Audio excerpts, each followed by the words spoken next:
Bem-vindos ao Atitude 41, o podcast da Associação de História e Arqueologia de Sabrosa, onde falamos de cultura, patrimônio e território. Hoje temos conosco Luiz Felipe Pinto Pereira, arqueólogo, cronista e dirigente associativo, fundador da Campanu, Associação Cultural Ambiental e Patrimonial, sediada em Campanhô, Mundinho de Baixo. Pronunciei certo? Sim. Pronto. Por causa do sotaque, sabe? Às vezes não fica bem. Um homem que tem dedicado a sua vida à defesa do patrimônio e da identidade cultural do interior. O Luiz é arqueólogo, investigador na área da arqueologia e do patrimônio cultural, licenciado em arqueologia pela Universidade do Minho, tem desempenhado direção científica de diversos trabalhos arqueológicos, escavações, possui diversos artigos científicos, é ativo no movimento associativo e ambiental, e vamos ter aqui uma conversa bastante interessante. Luiz, vamos começar logo de fora. Ativismo, patrimônio cultural e natural. Para além de arqueólogo e investigador, Luiz também é um ativista para a defesa do patrimônio. Como é que o ativismo e o associativismo e a participação cívica podem mudar o rumo da preservação e a valorização do nosso patrimônio? É uma grande e boa questão, Sérgio. Primeiro, começo por vos felicitar por este programa, pelo vosso associativismo e presença no território, de facto notório, e ainda bem que marcamos a Latitude 41 com gente viva de ideias e de ação. E estamos então no associativismo. Como é que muda? Muda pela insistência de acreditarmos que conseguimos fazer a diferença no território, mesmo quando a maré não vai a nosso favor enquanto pertencentes a movimentos associativos ou às vezes até enquanto cidadãos. Portanto, acreditamos que o nosso esforço e o esforço comunitário, mediante projetos, ativismos e vontade, conseguimos fazer a diferença num território onde temos margem para atuar, porque há muita coisa que atualmente falha. Se não são das infraestruturas, e essas falham claramente, é mesmo pô-las a trabalhar. Às vezes temos estrutura, por exemplo, que este é um bom espaço. Se vocês não existissem, estava este espaço vazio. Existem, está ativo, e aqui estamos nós a provar. Portanto, são estes pequenos nichos territoriais que permite uma associação ou um movimento de cidadãos com vontade de fazer algo, marcar a diferença. Ok. Eu acho que a questão dos nichos territoriais são extremamente interessantes e importantes no mundo que vivemos atualmente, né? Mas uma das questões que eu também gostava de levantar, que eu já te conheço há algum tempo e já tivemos em situações parecidas com essa, né, discussões e tal. Eu sei que o Luiz é crítico em relação à distribuição desigual do investimento cultural, sobretudo nas regiões de interior, e aqui, nessa zona toda por aqui. Por que será que continua a ser tão difícil uma política cultural coerente, que valorize o patrimônio local e não apenas só aqueles grandes investimentos de visibilidade mediática de um dia, 2 dias, desse tipo? Pois, acredito que temos que ter uma outra atitude e visão para ir contra esse mediativismo. Ou seja, compreendo que há determinados eventos que têm um grande preço, são vistosos, a população merece um mimo desses. Agora, tornar algo prioritário quando vemos que há tanto no território para fazer e que valoriza, e que cada um desses patrimónios, desses nichos, desses ex-libris que conseguimos encontrar em cada uma aldeia ou freguesia, quer dizer, se distribuirmos, lá está, através de um associativismo vivo, se conseguirmos mostrar trabalho, mostrar interesse, dinamismo, a seu tempo, estas estratégias resultam até para uma fixação populacional. É um dos problemas até do interior. Portanto, podemos, com voluntariado ou associativismo, estar a olhar para um património natural ou edificado com visões científicas, didáticas, turísticas e conseguirmos tirar uma pequena fatia, porque nesta realidade que é tão difícil termos financiamentos, nós não pedimos mundos e fundos. Quando se pede um financiamento porque temos um projeto em desenvolvimento, às vezes aquele pequeno mimo, pequena fatia que se pode tirar de um grande evento é determinante para o bom sucesso de uma associação, que se calhar daqui a 1 ano ou 2 esse pequeno investimento criou uma raiz e que daqui a 1 ou 2 anos permite já criar um posto fixo de trabalho, ou pelo menos algo mais regular no território, e lá está, colmatar o que não existe, porque as coisas estão lá, e nós sabermos explorá-las no bom sentido, muitas pessoas vão se sentir cativadas a vir visitar o território. Portanto, é pena haver uma seleção vistosa. Pronto, lá está, isto também tem a ver de estarmos livres de partidos políticos, que eu acho que é isso fundamental. Nós precisamos deles todos, daí somos cidadãos, e conseguirmos falar e andar nesse meio com uns, quer à direita, quer à esquerda, e canalizar um bocadinho desse investimento.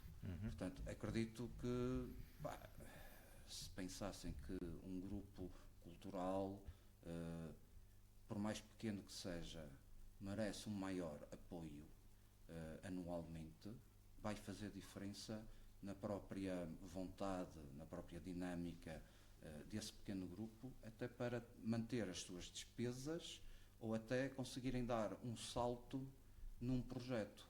E isto motiva as pessoas a acreditar no associativismo ou nos projetos em que se envolvem. Sem apoio é tudo muito mais difícil. Faz-se. E nós temos muito isso.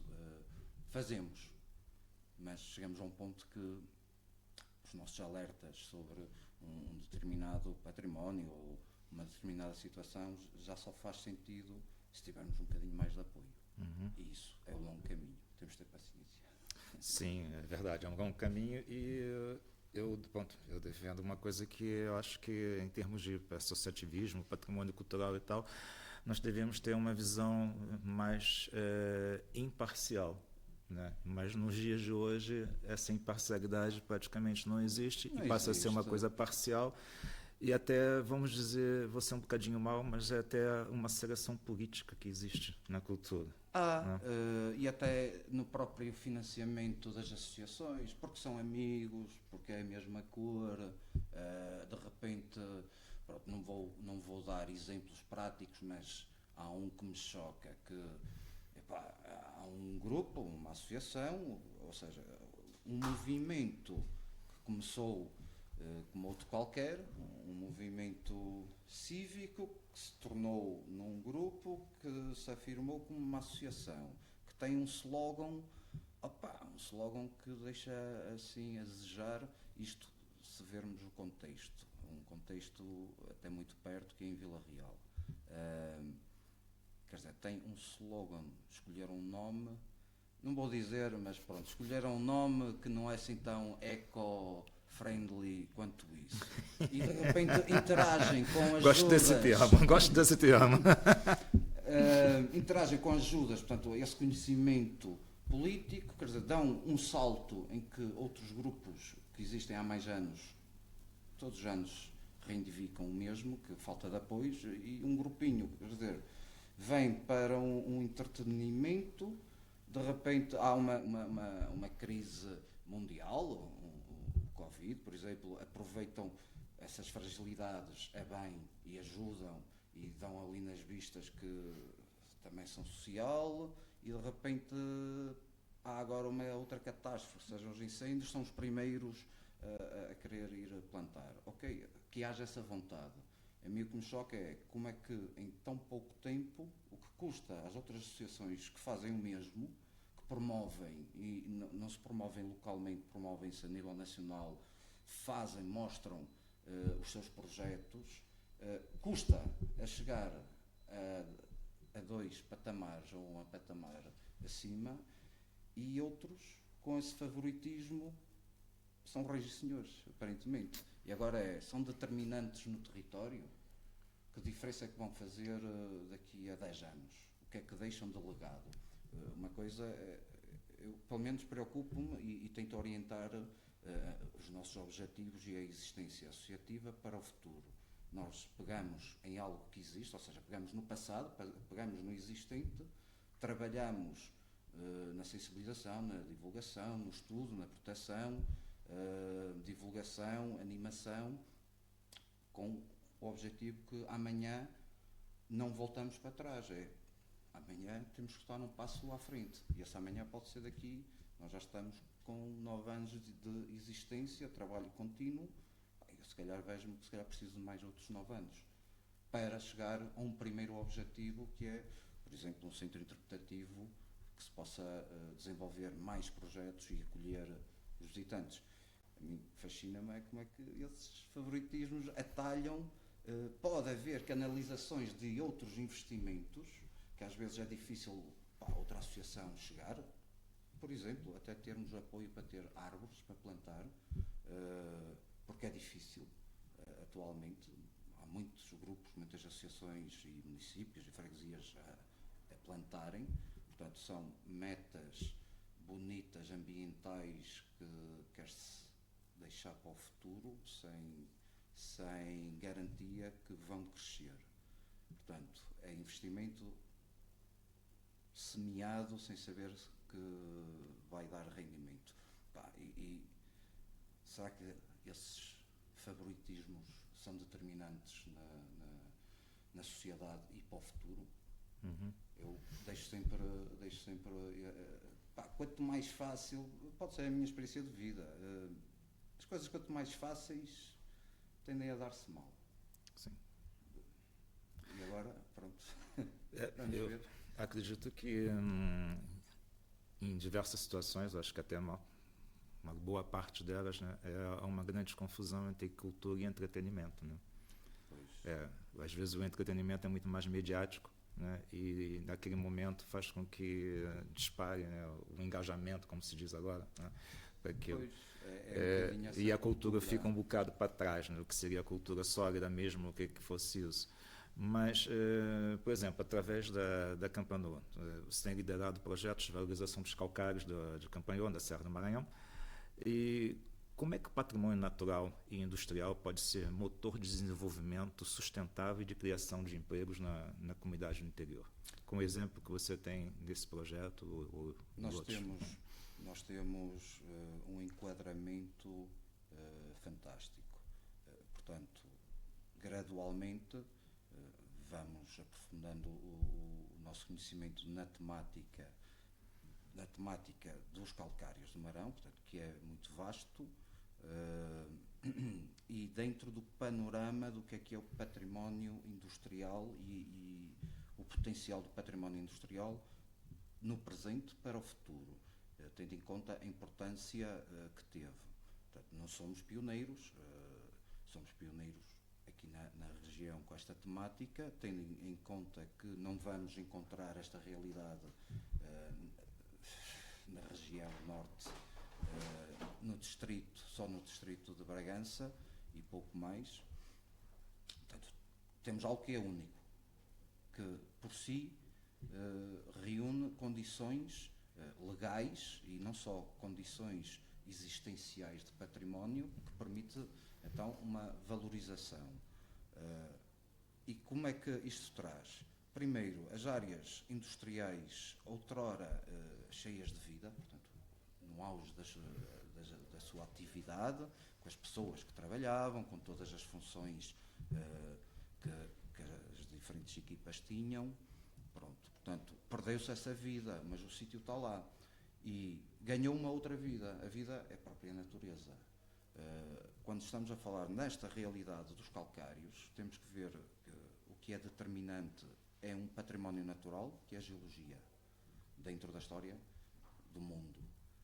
Portanto, a formação geológica permitiu a criação dos calcários, a formação dos calcários, é algo de facto extraordinário.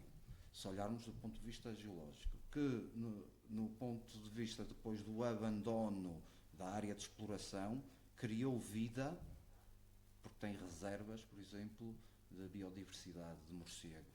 E nós, a fazermos visitas, a estudar, respeitamos os habitantes naturais, portanto, e também incorporar, de certa forma, na valorização daqueles espaços, os habitats de espécies em vias de extinção e protegidos.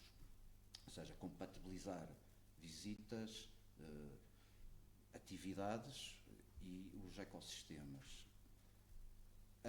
Em termos de flora, percebermos que a área abandonada permitiu determinadas espécies de plantas, umas orquídeas muito bonitas, por exemplo, que só crescem onde há terrenos calcários, portanto também nos vamos encontrar, e é também um património a valorizar, ou seja, termos cuidado quando vamos visitar um sítio em irmos nos mesmos trilhos para evitar pegadas e destruição. E isto permite, já disse, 3 áreas diferentes científicas, ou seja, permite estas oportunidades para um biólogo, para um geólogo, para um arqueólogo, para um guia turístico, quer dizer, em esforço de equipa que se culmina um dia que haja um verdadeiro apoio e um passo, isto aqui já estamos a falar na musealização, valorização plena dessa realidade do património industrial dos calcários da Serra do Marão, portanto um centro interpretativo, mas um centro de estudo, não um centro morto em que se abre a porta ao visitante de vez em quando, não, que possibilita, então, pessoas de várias áreas, e depois pode vir estudantes aprofundar algum conhecimento. Eu acredito que estas estratégias de desenvolvimento por insistência, neste caso do associativismo que está a dar o corpo ao manifesto por uma causa maior, vai permitir com o tempo criar, neste caso, reaproveitar infraestruturas públicas existentes. Portanto, temos a parte de reabilitação e de ecologia, não queremos nada de novo, queremos, é uma das nossas ideias, queremos reabilitação das antigas escolas primárias para um centro interpretativo, onde se possa acolher as pessoas, e logo por aí já cria-te um posto de trabalho, que mediante as épocas e a afluência pode ter mais 2 ou 3 postos de trabalho. E acredito que é com o património, com o conhecimento e a divulgação que conseguimos chegar lá um destes dias ou anos. Sim, extremamente interessante isso, o trabalho que vocês estão a fazer, e acho que todas essas áreas de atuação, que é uma área multidisciplinar, né, e é capaz de captar muito mais informação no resultado final. A questão que a gente se prende sempre em relação a isso é como fixar jovens, como fixar pessoas no local que possam dar continuidade a esse trabalho, sem falta de investimento. O Luiz consegue vislumbrar alguma coisa no horizonte? Consigo. Nunca sozinhos. Portanto, nós, quando pretendemos ou temos a ideia de valorizar um território, e atualmente é mesmo uma questão pertinente e importante, como fixar malta jovem no interior.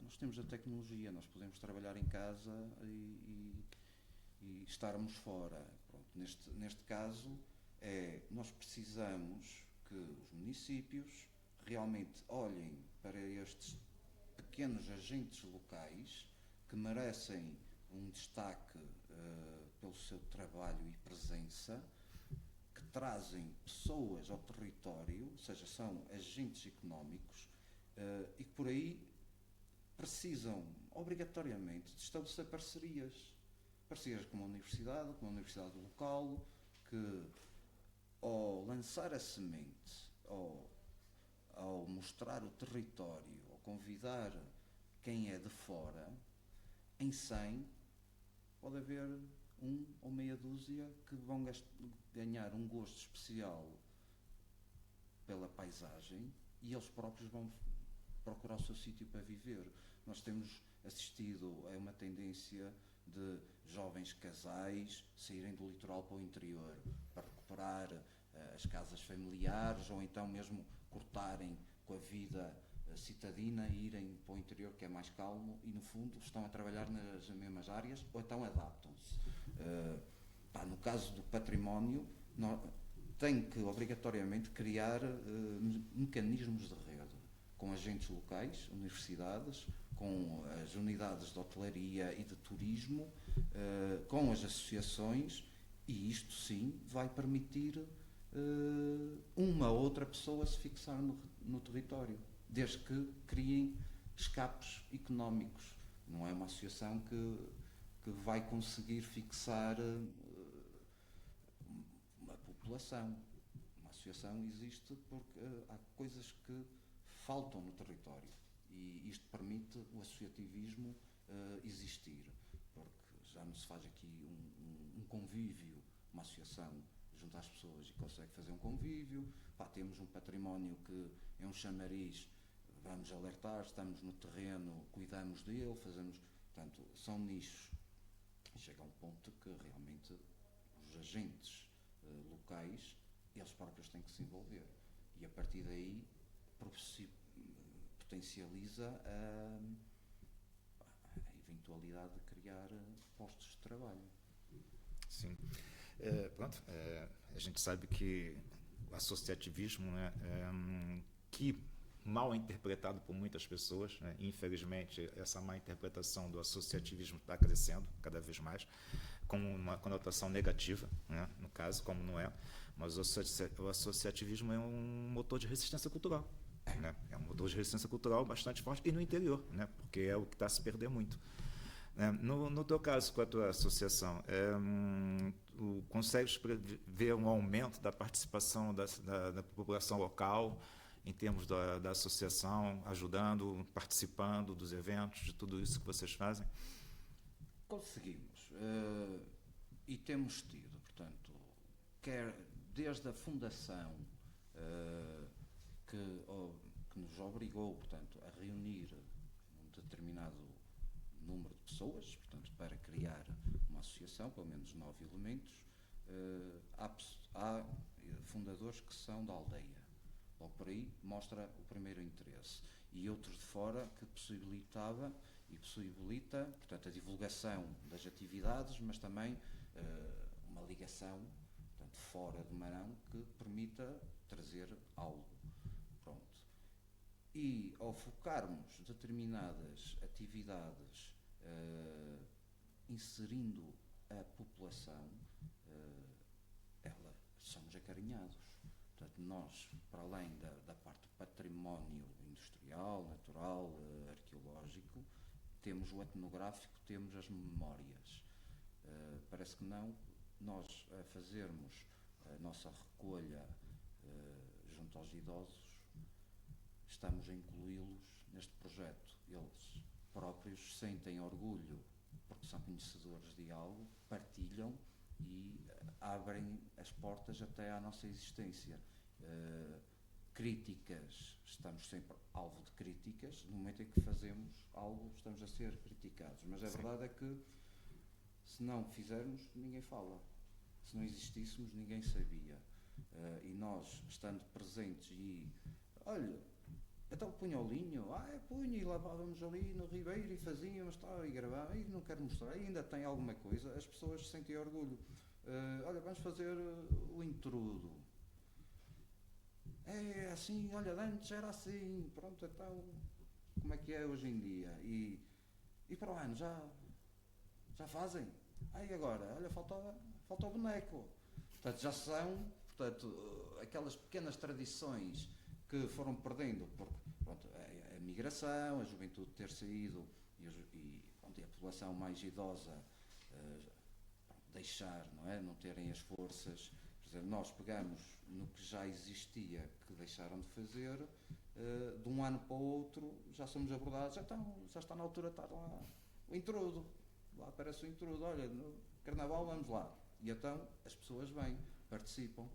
Isto enche-nos de orgulho e faz toda a diferença. Ou seja, sentimos que antes de nós nos sediarmos, criarmos, que já havia muito no mundo, não é? Mas na aldeia, e nós começamos a juntar, a fazer estas atividades, com o tempo as pessoas foram-se aproximando e têm a expectativa de algo mais. Portanto, temos um orgulho de conseguirmos trazer mais algum entretenimento para a aldeia e sermos assim reconhecidos.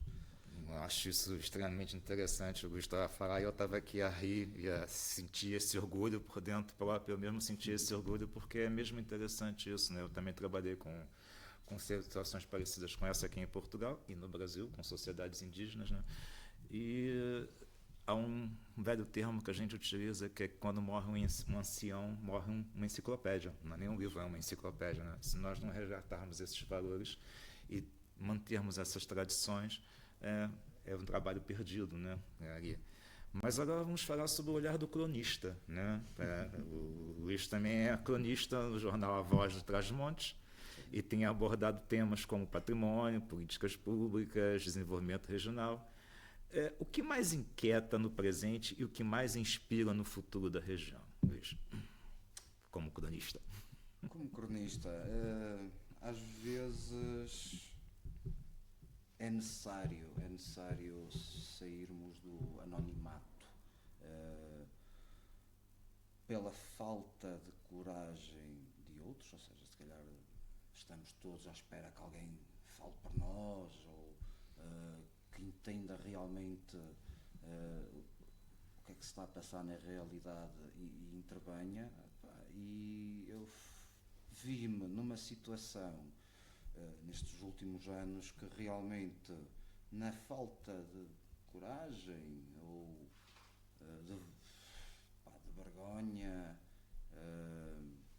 via algo que entendia que nos dias de hoje era grave estarem a acontecer. Por exemplo, um atropelo das leis de base do património cultural à beira de um monumento classificado em que se promove obras e não há um arqueólogo. E eu, enquanto arqueólogo, que percorro milhares de quilómetros no país, por qualquer um motivo que obriga a nossa presença, e eu vou trabalhar. Então, mas estranha-me como é que na minha cidade natal, em que realmente se valoriza teoricamente a história, tem muita história, muito bonito, e onde é que ela existe? Onde é que há essa proteção? Onde é que há esse cuidado das entidades? E então, a partir daí, dei o passo de sair do anonimato. Portanto, uma coisa, andávamos nas redes sociais, que é tudo muito fácil as pessoas falarem, corajosos os que dão a cara e não são perfis falsos a falar. Eu passei ao ponto que achei que era determinante alguns acontecimentos ficarem por escritos, pelo menos nos jornais regionais, nem que fosse, há pelo menos alguém da área que conteste publicamente o que é que se está a passar, e expondo que se calhar há alternativas, que era preciso, se calhar, a sociedade estar mais ativa, mais desperta, porque não é deitar abaixo, nós podemos recuperar e fazer com a mesma funcionalidade que se pretende hoje em dia, mas dar uso ao património. E daí vem o cronista. Pondo isto, o que é que me inquieta no presente? Realmente inquieta-me como é que temos uma sociedade supostamente mais informada e em determinadas áreas, determinados assuntos, ninguém fala. Parece que há tabu ou há vergonha. Eu perdi esse tabu e vergonha, e isso tem que rachar lenha. Aí vai, a bem e a mal. Portanto, há coisas que inquieta, e se nos inquietarmos no presente, já estamos a pensar no futuro. Portanto, eu sei que tenho pelo menos alguma consciência que algumas das minhas crónicas e algumas das minhas atitudes ou intervenções resultaram nos dias seguintes ou no ano seguinte, porque já vi que as coisas foram pensadas já de outra maneira. Isto acho que é um sinal positivo, que uma pessoa fala e escreve, mas consegue, com insistência, parece que acho que alguém aprendeu a lição. Já vi assim um ou outro caso. Portanto, inspira-me no futuro. Eu no futuro gostava que as pessoas realmente soubessem apreciar melhor a sua liberdade e os seus direitos e deveres enquanto cidadãos. É um bocadinho o que ainda falta do 25 de Abril. Nós temos instrução, temos uma liberdade, mas para uns parece que estão livres com aquela cartinha do monopólio. Você está livre de prisão, podes fazer o que te apetece. E outros Avança 5 casas. E os outros estão sempre ali.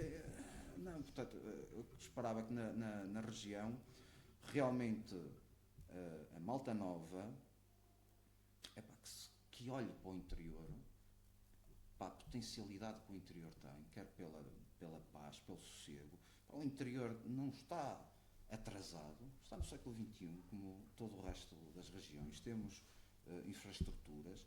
O que nós se calhar precisamos é da malta nova dinâmica, que queira fazer.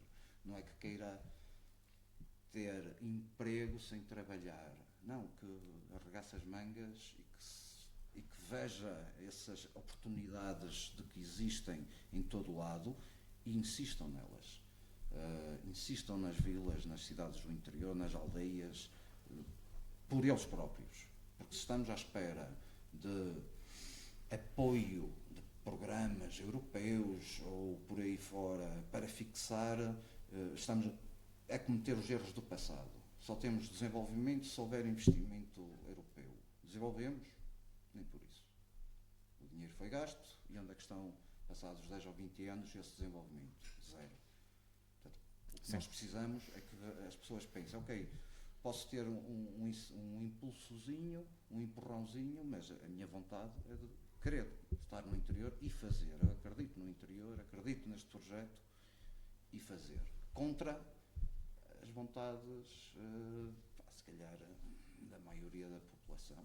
Portanto, gente verdadeira com vontade. É o que eu quero no futuro. Sim, e no lado do cronista eu acho interessante isso, porque mesmo que você consiga mobilizar 2 ou 3 pessoas, já começa a dar frutos do trabalho, né? Eu também, às vezes, quando escrevo alguns textos ou outros, na rede social, criticando alguma situação, é óbvio que eu tenho mais comentários negativos, né, do que positivos, né? Mas quando aparecem comentários positivos que percebes que conseguiste colocar na cabeça daquela pessoa uma determinada situação e que é assim que tem que funcionar, isso é bastante gratificante. Bastante gratificante. Até.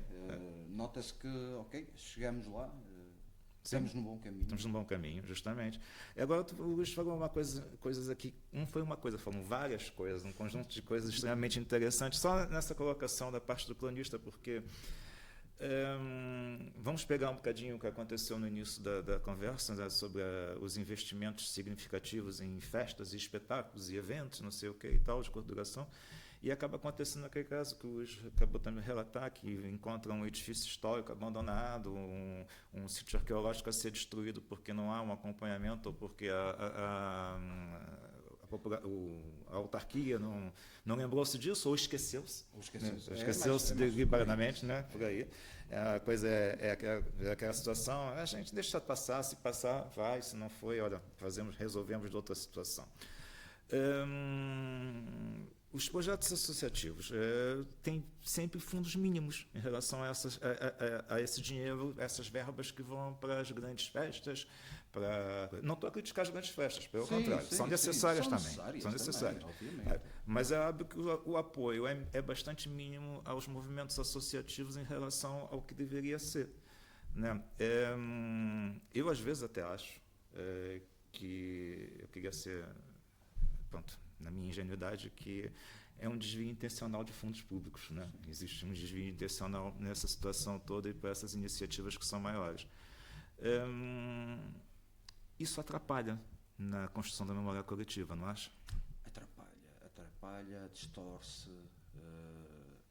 O facto é um bocadinho o facto de selecionarem propositadamente o que é cultura, o que é património, o que é investimento para um determinado evento, distrai os leigos. Acho que não há outro termo. Para o que realmente importa, ou seja, temos consciência que que, mesmo visível, passamos todos os dias por algo que tem monumentalidade, que tem importância, que tem enquadramento, faz sentido ter uma reabilitação, e que se calhar não é por aí que se gasta muito dinheiro, temos um património a cair e ao lado a investir em milhares ou centenas de milhares de euros num único evento. Isto tem a ver com prioridades. Analisamos PDMs, analisamos historiadores locais, portanto, vão atestar a importância de um centro histórico. Nós vamos visitar os centros históricos, primeiro estão degradados, grande parte descaracterizados, e o que sobra de arquiteturas antigas estão a cair. Eu acredito que numa grande cidade, Porto, Lisboa, Coimbra, Braga, é mais difícil, não só por causa dos valores de mercado, da especulação, uma autarquia ter financiamento ou disponibilidade financeira para adquirir ou então desenvolver projetos de recuperação, mas nas cidades mais pequenas parece-me impossível como é que uma casa do século XVI, por exemplo, que está à beira de cair e não há uma alma que diga, caramba, primeiro só tem a fachada, o valor comercial já tem que ser baixo, porque é que não vamos reabilitar e construir habitações sociais, mas pelo menos garantem que a linha clássica de um centro histórico fica salvaguardada. Isso não acontece. Sim. Isso não acontece. Portanto, devemos mais depressa promoverem algo porque politicamente é favorável fazer a festa, que é vistosa, que dão mais umas bifanas, angariam ali mais votos, do que olhar para as pedras, olhar para o património. Isto é falta de cultura, falta de educação, é falta de vivência desse centro, dessa história. E isto não é de um dia para o outro, são gerações que passaram ao lado, porque a história é uma seca, não gostava da disciplina, ou não havia as estruturas municipais que deveriam trabalhar na sensibilização, na educação patrimonial, não existiam. Um bom exemplo lembro-me da primária, irmos, a bem, íamos a Lisboa a ver sei lá o quê, mas não íamos a Panoias. Então como é que vamos aproximar de um património? Tudo bem que a nível nacional, mas vamos, e num calendário escolar, não há um dia que se visite o património local, em que realmente se pode ir ao museu, ou o conhecedor local transmite essa importância às crianças, e isto vamos falar ao longo das gerações, que depois, na sua fase adulta, que estão a trabalhar em centros de decisão, não estão sensibilizados para nada. Portanto, é mais fácil sempre uma tábua rasa, deitar tudo abaixo e fazer uma cidade nova, do que valorizar o que tem. É um bocadinho por aí, não é? Não acha que nós trabalhamos com cultura, com patrimônio cultural, e mais especificamente com a área da arqueologia, né, nós temos um estigma muito grande em cima da gente, né? Nós somos os que param a obra, que atrasa tudo, vai haver despesas extras por causa disso, quando não é verdade. Não, né? Às vezes até é a desculpa perfeita, porque estávamos ali num projeto já com derrapagens, e ainda bem que tem o arqueólogo. Justamente, e vem aquela situação de que vai haver um deslize nos orçamentos, que é a culpa da arqueóloga, quando não é, porque normalmente as culpas são dos projetos, que são projetos mal elaborados, ou que não fazem estudos prévios antes como deviam ser feitos, né? Ou quando fazem o estudo prévio não diz nada, mas tem. Também há essas situações, que eu já peguei situações desse tipo, né? Mas nós temos esse estigma em cima, e acho que isso também não valoriza muito o que acontece, né? O que me chateia muito nessa área é que vais às redes sociais, somente aos grupos de arqueologia que existem, arqueólogos não sei de onde, arqueólogos disso, daquilo e tal, E a maior parte das pessoas que dão palpite não são arqueólogos. Sim, Não. As pessoas que comentam não são arqueólogos e têm as teorias mais mirabolantes, têm as coisas mais estranhas que podem aparecer, e a malta da arqueologia está todo mundo calado. Né? Não, falta atividade do nosso lado. Eu até reparei noutra que é sobre arqueologia e património, todos podem falar, menos o arqueólogo. Menos os arqueólogos. Porque também. quando o arqueólogo fala, ui, Jesus, ou não sabe nada, ou vai estudar, ou és contra a obra, quer dizer, todos podem falar. Mas quando fala a pessoa da área, que geralmente é mais assertiva, leva ali um rol de insultos. Isto é curioso, portanto, há essa construção mediática que realmente os arqueólogos param a obra. Em 20 anos de trabalho nunca consegui parar uma obra. Consegui empatar legalmente para se fazer o estudo, a investigação, o que fosse. Parar nunca consegui. Dou os parabéns à geração que conseguiu parar a barragem, mas herdamos essa herança pesada. Ainda fiz parte dessa geração, faço parte dessa geração. E não só barragem, como também algumas obras em Vila Nova de Gaia, consegui parar. Mas pronto. Mas é curioso, portanto, vai um bocadinho, não é? Portanto, o que é o património? Qual é a função dos agentes que trabalham com o património dentro da sociedade? E realmente vemos que a arqueologia continua um bocadinho à parte da sociedade. Nós estamos numa obra pública, privada, contexto urbano ou rural, não interessa. Nós, por um lado, há uma obrigação legal de transmitir os resultados por comunicação ou publicação, mas isto estamos a falar no meio científico.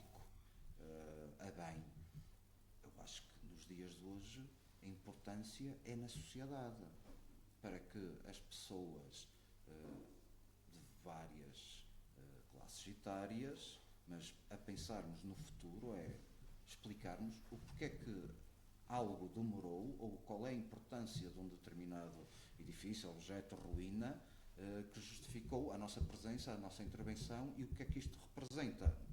Portanto, fazemos aquela ligação do passado, o que é que nós temos, e a partir daí é pensarmos sempre no futuro. Se protegermos algo, compatibilizar as construções e vermos que isto promovido é um bónus para o território, hoje para amanhã podemos estar inserido aquela habitação, aquele sítio num roteiro. E isto é economia. Sim. Nós não paramos, nós publicamos, divulgamos, e se pensarmos no amanhã, lá está. Entrando na preservação, nos roteiros de turismo e explicando à sociedade, moldando, portanto, as crianças ou os jovens a pensarem um bocadinho nas ações de hoje para o futuro, no futuro se calhar possibilita uma criação de mais um emprego, um roteiro, e não só o presente que paramos uma obra. Não, devemos pensar sempre para a frente. O arqueólogo trabalha para o futuro. Lemos o passado no presente. Eu acho que o objetivo é o futuro, é transmitirmos o conhecimento, fazermos a ciência, mas deixar um legado para o futuro. Já tive muitas experiências temos que preservar, a ordem é para preservar, e temos duas opções: querem escavar ou aterrar, e as duas preservam.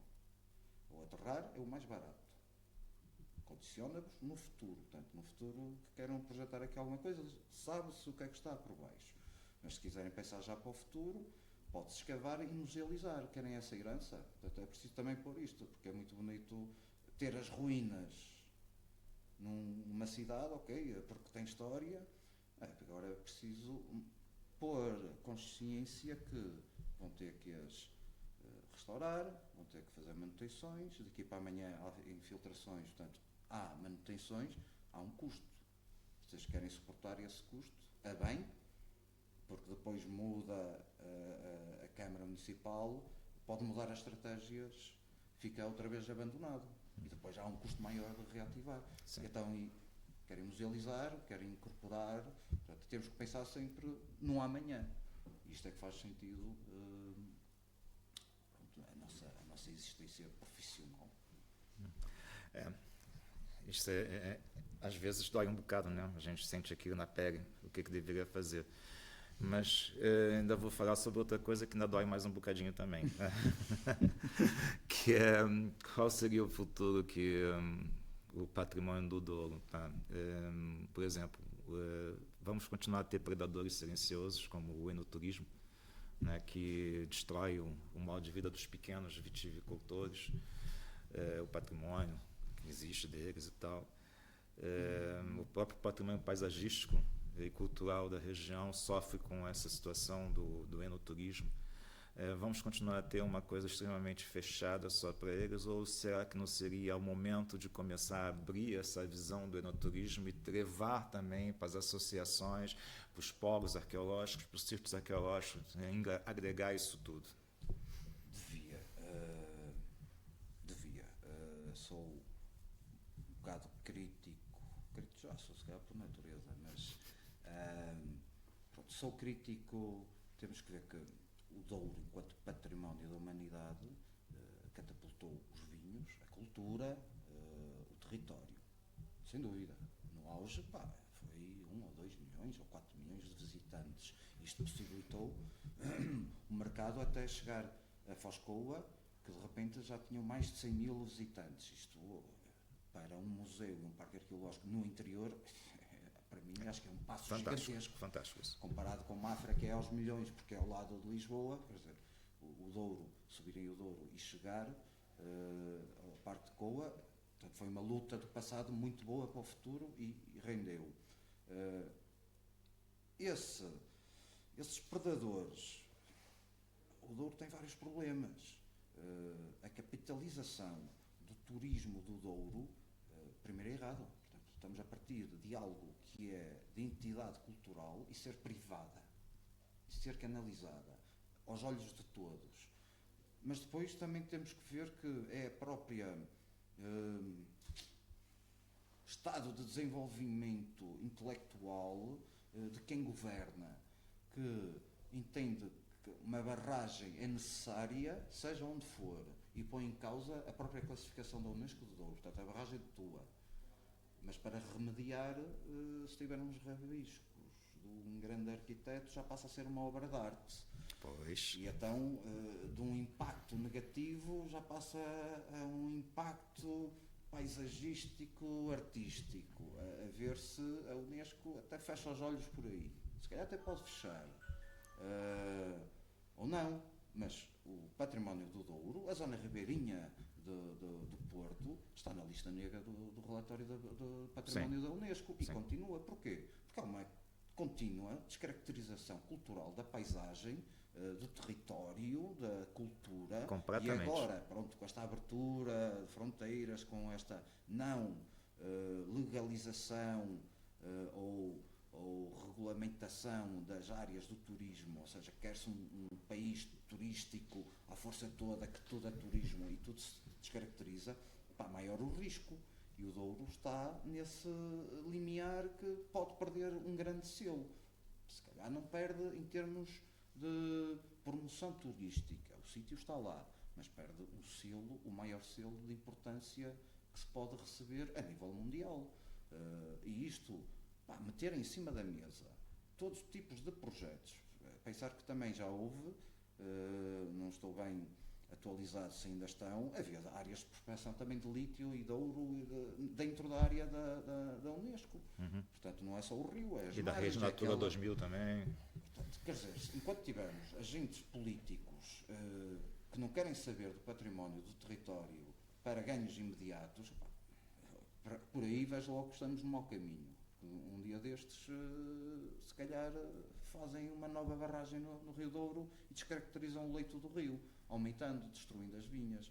Mas depois das vinhas quer dizer, promovem um vinho, ainda bem, um vinho que era, como todos os outros, mas com umas características próprias de resistência, não era assim tão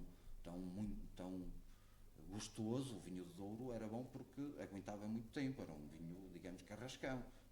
transformaram, é um laboratório a céu aberto agora, faz-se vinhos premiados, até Alveirinho já se faz no Douro, portanto, lá está, estamos a falar de um património que o vinho produzia-se, mas atualmente temos alquimistas, digamos assim, a fazerem várias experiências e a serem bem-sucedidos.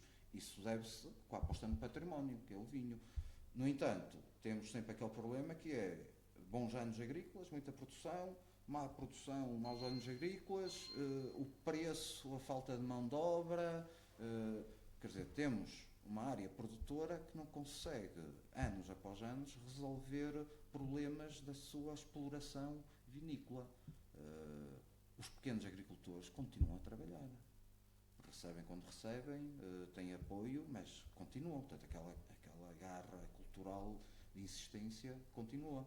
Os grandes têm uma outra visão, já não querem uma grande produção, querem castas mais selecionadas para fazer um vinho XPTO, que não querem 10 mil litros, querem 5 mil garrafas, e vai a leilão e ganham. Porquê?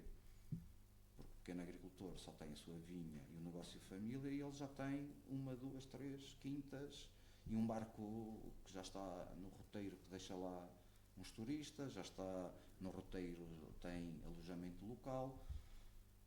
E onde aqui entra as pequenas aldeias? Pois as pequenas aldeias estão despovoadas.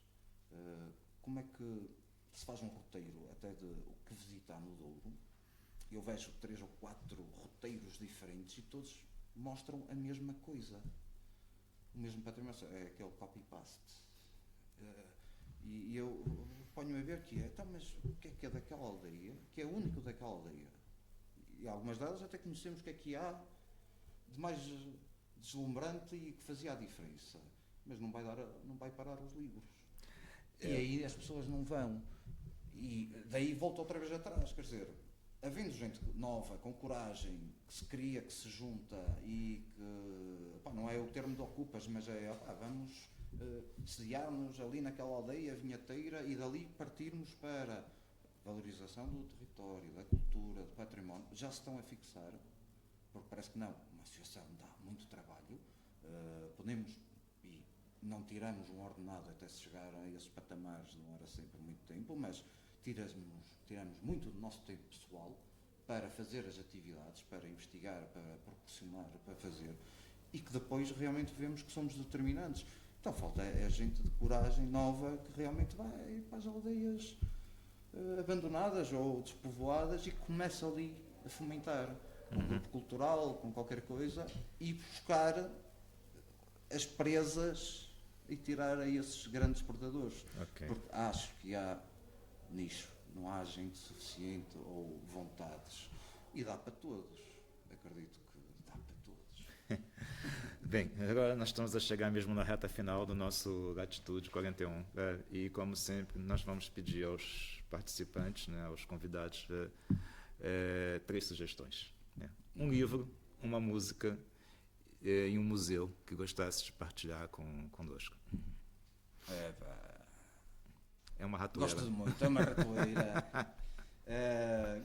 Gosto muito. Também já fui mais ativo na música, bandas e tunas e encontros. Pode ser um canto tradicional. A música faz parte muito da minha pessoa. É tradicional, sim. Em música, a minha grande influência é sempre estrangeira. Variada, mas que se fixou um blues, rock, com muito metal em diferentes géneros. O que me torna difícil escolher assim marcante, mas para os nossos ouvintes acho que deixo-vos com os grandes deuses. Since I've Been Loving You, Led Zeppelin 3. Uau, essa foi forte. 1971, 72, portanto é um álbum fantástico, muito folk, muito roqueiro, muito blues, pioneiros, pronto, Zeppelin, que marcou. Mas também vos podia falar dos Metallica, mas deixo-vos com esse álbum, com grande malha. Livros também é difícil, não sou romanceiro, portanto difícil romances, gosto de livros mais objetivos, que nos ponham a pensar, a viajar um bocadinho, portanto, dentro de histórias fantásticas como Tolkien, por aí. Não, focava-me mais na parte humanista e que se calhar refletimos um bocadinho ao género de Günter Grass, a Ratazana, por exemplo. E já vão uns bons anos em que me perdia com o Nietzsche, se falou Zaratustra, portanto, outra obra de referência que vale a pena ler. Quanto a museus, eu vou visitando alguns a nível nacional e lá fora. Não, vou-vos falar assim de regional, que eu acho que é determinante para a Zona Norte, e necessária e muito boa, e que sem dúvida durante muitos anos, e se calhar ainda atualmente, fazia grande parte de gestão de espólios, posso estar errado, mas a parte de restauros, que é o Museu Dom Diogo de Sousa em Braga. Muitos dos materiais das poucas escavações que se fizeram em Trás-Montes iam para lá, porque tinham grandes equipas de conservadores restauradores. Saliento esse espaço em Brácara Augusta, porque tiveram a sorte de construírem um museu na zona histórica e terem uns mosaicos fantásticos, pela sua simplicidade de uma domus, e conseguirem musealizar e transformar aquele espaço que fala de todo o território galaico, onde nós nos também inserimos. Okay. Fica a sugestão, visitarem Dom Diogo de Sousa. Obrigado pela sugestão e obrigado, Luís, pela tua participação nesse podcast. Nesse curto espaço de tempo nós estivemos juntos, falamos sobre patrimônio, ativismo, associativismo, experiências, trocamos aqui conversas e ideias, que eu acho que é uma mais-valia para toda a preservação do patrimônio local, Trás-os-Montes, interior, tudo isso. Muito obrigado pela tua participação e obrigado a si que nos acompanha nesse episódio, no segundo episódio do Latitude 41. Esperamos contar com vocês na próxima edição. Tá? Até já.